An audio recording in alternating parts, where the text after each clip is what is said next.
नमस्कार, मैं हूं अरविंद तिवारी। हम बात करेंगे अभी तक की मध्य प्रदेश की प्रमुख घटनाओं और खबरों पर। कल रक्षाबंधन का दिन था। बहुत अच्छे से त्यौहार मनाया इंदौर में, प्रदेश में और देश में। लोगों ने दिन भर खुशियां छाई रही। लेकिन इंदौर में शाम को एक ऐसा घटनाक्रम हुआ जिसने पूरे शहर में तो हलचल मचाई दी, जो राष्ट्रीय स्तर पर भी चर्चा का विषय बन गया।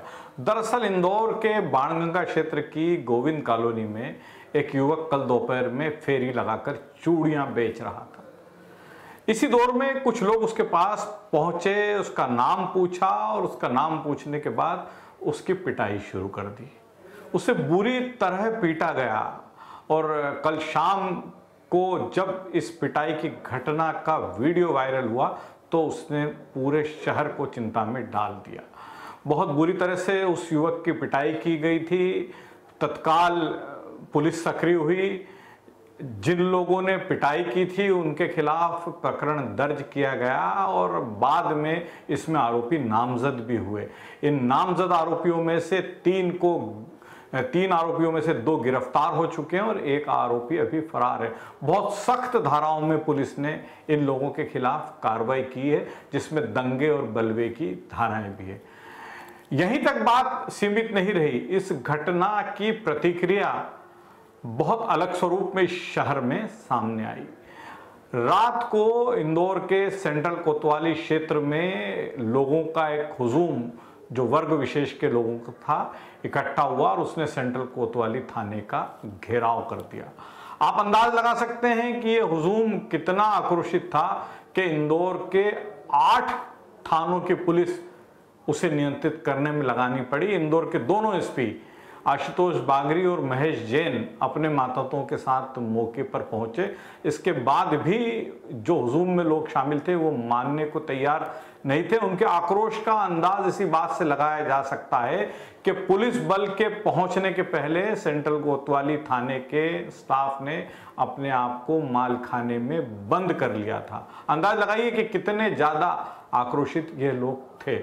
जब पुलिस बल पहुंचा, अफसर पहुंचे, उसके बाद स्थितियां नियंत्रण में आई और जैसे तैसे करके लोगों को समझा बुझा के वहां पर रवाना किया गया। इसमें भी एक नई जानकारी सामने आई है कि जो लोग आक्रोशित थे उन्हें उत्तेजित करने वालों की संख्या भी भीड़ में कम नहीं थी। वो लगातार इन लोगों को उत्तेजित कर रहे थे, इन्हें जो है प्रशासन और पुलिस के खिलाफ आक्रामकता से पेश आने के लिए भड़का रहे थे। लेकिन इस भीड़ में कुछ लोग ऐसे भी मौजूद थे जिन्हें इस शहर के अमनो अमान की चिंता थी और जो इन लोगों को, जिसमें खासकर बड़ी संख्या में युवक थे, समझा रहे थे कि हमें शहर की फिजा खराब नहीं करना चाहिए। जब पुलिस जिन लोगों ने चूड़ी बेचने वाले युवक के साथ अभद्रता की है, मारपीट की है, उन पर सख्त कार्रवाई कर चुकी है, कठोर धाराओं में प्रकरण दर्ज किया जा चुका है, तो फिर हम यहां पर इस तरह का व्यवहार न करें। खैर, रात को तो भीड़ जैसे तैसे डिस्पर्स हो गई, वहां से चली गई और पुलिस ने रात से ही उन लोगों की धरपकड़ शुरू कर दी जिन लोगों ने गोविंद नगर में चूड़ी वाले के साथ मारपीट की थी, उसे बुरी तरह पीटा था। सुबह से मामला एक अलग स्वरूप में गर्मा गया। मध्य प्रदेश के गृह मंत्री और सरकार के मुख्य प्रवक्ता डॉक्टर नरोत्तम मिश्रा ने जो अपनी सुबह की ब्रीफिंग थी उसमें स्पष्ट कहा कि जिन लोगों ने शहर की फिजा बिगाड़ने का काम किया है, चाहे वो गोविंद नगर की घटना हो, चाहे सेंट्रल कोतवाली थाने के घेराव का मामला हो, हम उन्हें बख्शेंगे नहीं। उनके खिलाफ सख्त से सख्त कार्रवाई की जाएगी। दूसरी बात जो गृह मंत्री ने कही वो यह है, जो बहुत ही महत्वपूर्ण है। उनके 2 मुद्दे थे। उन्होंने कहा कि जो चूड़ी वाला युवक, जो व्यक्ति चूड़ी बेच रहा था, वो असल में अपना नाम छुपाकर ये काम कर रहा था। वो मुस्लिम युवक था और वो हिंदू बनकर चूड़ियां बेच रहा था। गृह मंत्री का यह भी कहना है कि 2 आधार कार्ड उसके पास से बरामद हुए, जिन दोनों आधार कार्ड में उसके अलग अलग नामों का उल्लेख है। गृह मंत्री का यह भी कहना था कि लोगों का आक्रोश इस बात को लेकर था कि सावन के महीने के अंतिम दिन चूड़ी बेचने वाला अपनी पहचान छुपाकर, अपना नाम छुपाकर एक वर्ग विशेष की महिलाओं के बीच में चला गया और उन्हें चूड़ी बेचने के नाम पर उनके साथ छेड़छाड़ करने लगा। ये मध्य प्रदेश के गृह मंत्री डॉक्टर नरोत्तम मिश्रा का कहना था। लेकिन उन्होंने बहुत स्पष्टता के साथ कहा कि दोनों घटनाओं में, चाहे वो गोविंदनगर की घटना हो या सेंट्रल कोतवाली थाने की घटना हो, हम इन दोनों घटनाओं में लिप्त लोगों पर सख्त कार्रवाई करेंगे। इसका जो गृह मंत्री ने कहा, इसका असर भी दिखने लगा है। राजकुमार भटनागर और राकेश पवार गिरफ्तार किए जा चुके हैं, जिन पर गोविंदनगर में भीड़ को भड़काकर चूड़ी वाले की पिटाई का आरोप था, और विवेक व्यास जो है वो अभी फरार है। ऐसा अभी कुछ ही देर पहले ऐसी जानकारी मिली है कि विवेक को भी ग्वालियर से गिरफ्तार कर लिया गया है। ऐसा इंदौर में एसपी ईस्ट आशुतोष बागरी ने मीडिया को बताया है। इंदौर के कलेक्टर मनीष सिंह ने बहुत स्पष्ट शब्दों में कहा है कि शहर की फिजा बिगाड़ने वालों पर सख्त कार्रवाई की जाएगी।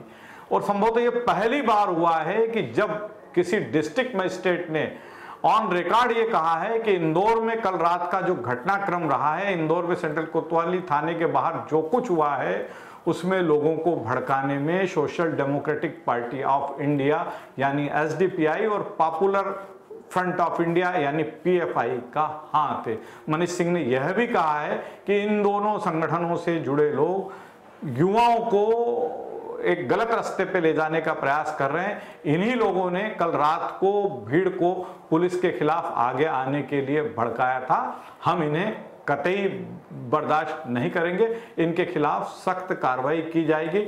यह भी जानकारी मिली है कि पुलिस की जो खुफिया शाखा है उसने कल रात के प्रदर्शन में लिप्त एसडीपीआई और पीएफआई के लोगों को चिन्हित कर लिया है। इन्हें गिरफ्तार जल्द ही कर लिया जाएगा। जिला दंडाधिकारी ने यह भी संकेत दिए कि इनके खिलाफ रासुका जैसी कड़ी कार्रवाई भी की जाएगी। मनीष सिंह ने बिल्कुल स्पष्ट किया है कि चाहे वो गोविंदनगर की घटना हो, चाहे सेंट्रल कोतवाली थाने की घटना हो, शहर की फिजा बिगाड़ने वालों से प्रशासन और पुलिस सख्ती से निपटेगा। कल रात के घटनाक्रम का एक और उल्लेखनीय पक्ष यह भी है कि जब एसडीपीआई और पीएफआई के लोग भीड़ को भड़का रहे थे, तब दोनों दलों के जनप्रतिनिधि, जिसमें कांग्रेस के और भारतीय जनता पार्टी के मुस्लिम जनप्रतिनिधि शामिल हैं, वो लोगों को समझा बुझाने में लगे थे। इन लोगों ने, जिनमें शेख हलीम शामिल हैं, सादिक खान शामिल हैं, इंसाफ अंसारी शामिल हैं और भी कई लोग शामिल हैं, इन्होंने लोगों से कहा कि यह वक्त नहीं है कि हम शहर की फिजा बिगाड़ें, हमें प्रशासन के साथ सहयोग करना चाहिए, और जब प्रशासन सख्त कार्रवाई की बात कह चुका है तो फिर हमारा इस तरह का रवैया अख्तियार करने का कोई कारण नहीं। लेकिन इसके बावजूद लोग अड़े रहे, नारेबाजी करते रहे। उनके जो तेवर थे उसने कल सबको चौंका के रखा कि आखिर वे इस तरह के तेवर क्यों अख्तियार कर रहे हैं। यह मामला राष्ट्रीय स्तर पर चर्चा में आ गया है। कांग्रेस के नेता पूर्व मुख्यमंत्री दिग्विजय सिंह ने इस मामले में ट्वीट करके मध्य प्रदेश सरकार और हिंदूवादी संगठनों को आड़े हाथों लिया है। कवि कुमार विश्वास ने भी इस मुद्दे पर मध्य प्रदेश सरकार की घेराबंदी की कोशिश की है। उनका कहना है कि जो वीडियो उन्होंने देखा है जिसमें चूड़ी बेचने वाले व्यक्ति की पिटाई की जा रही है, उस वीडियो के बाद तो कुछ कहने की स्थिति नहीं बनती है, और जिन लोगों ने कृत्य किया है उन पर सख्त कार्रवाई होना चाहिए। कांग्रेस के मीडिया महासचिव के मिश्रा ने भी आज एक ट्वीट कर इस तरह की कार्रवाई में लिप्त लोगों पर सख्त कार्रवाई की बात कही है। भारतीय जनता पार्टी ने दिग्विजय सिंह के बयान का काउंटर भी किया है। खुद गृह मंत्री नरोत्तम मिश्रा ने कहा है कि दिग्विजय सिंह हमेशा इस तरह के विवादास्पद बयान देते हैं। दिग्विजय सिंह का एक और चौंकाने वाला बयान सामने आया है, जिसे मैं यहाँ उल्लेख करना चाहूंगा। दरअसल उज्जैन में 3 दिन पहले मुहर्रम के दिन जब एक धार्मिक स्थल पर, गीता कॉलोनी के धार्मिक स्थल पर कुछ लोग ताजिए के दर्शन के लिए पहुंचे थे, ताजिए के दीदार के लिए पहुंचे थे, तब उन्होंने वहां राष्ट्रद्रोही नारे लगाए थे, आपत्तिजनक नारे लगाए थे।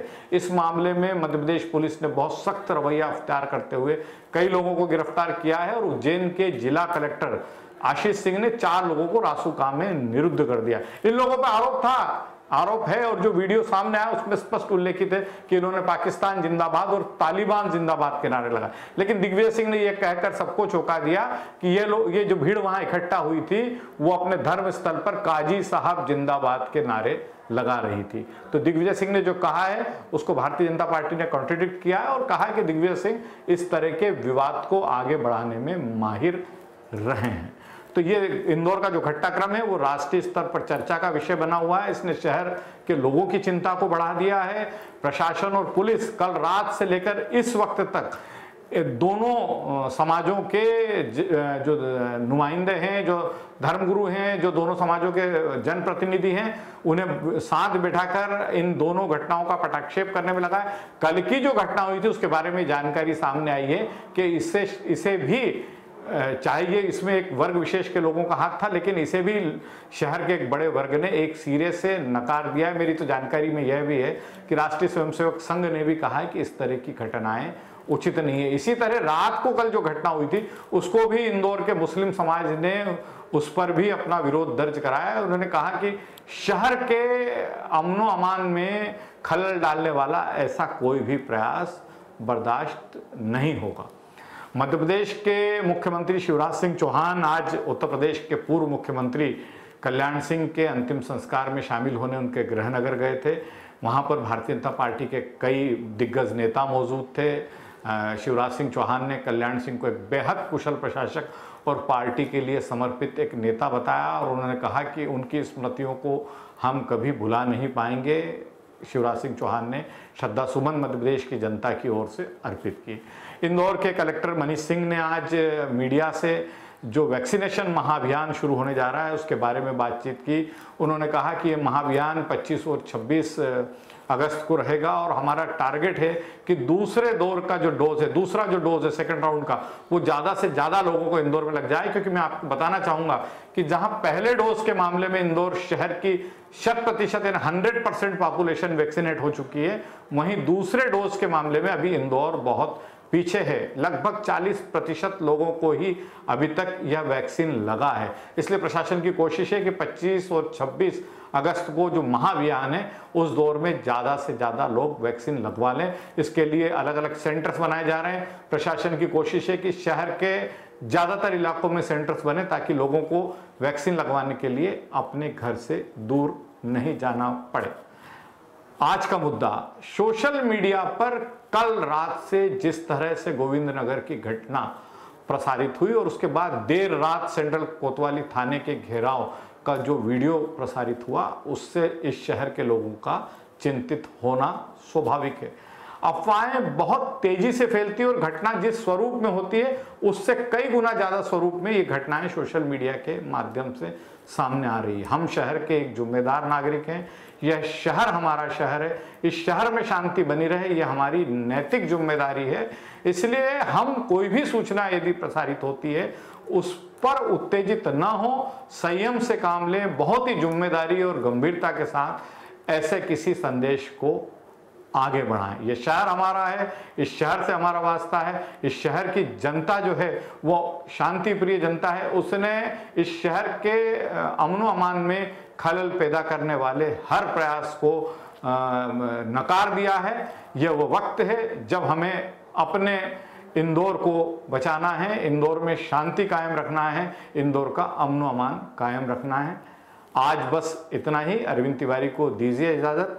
कल हम फिर मिलेंगे कुछ नए मुद्दों के साथ, कुछ नई सूचनाओं के साथ, कुछ नई खबरों के साथ। डीजीआना न्यूज़ पर खबरों का सिलसिला जारी है, जारी रहेगा।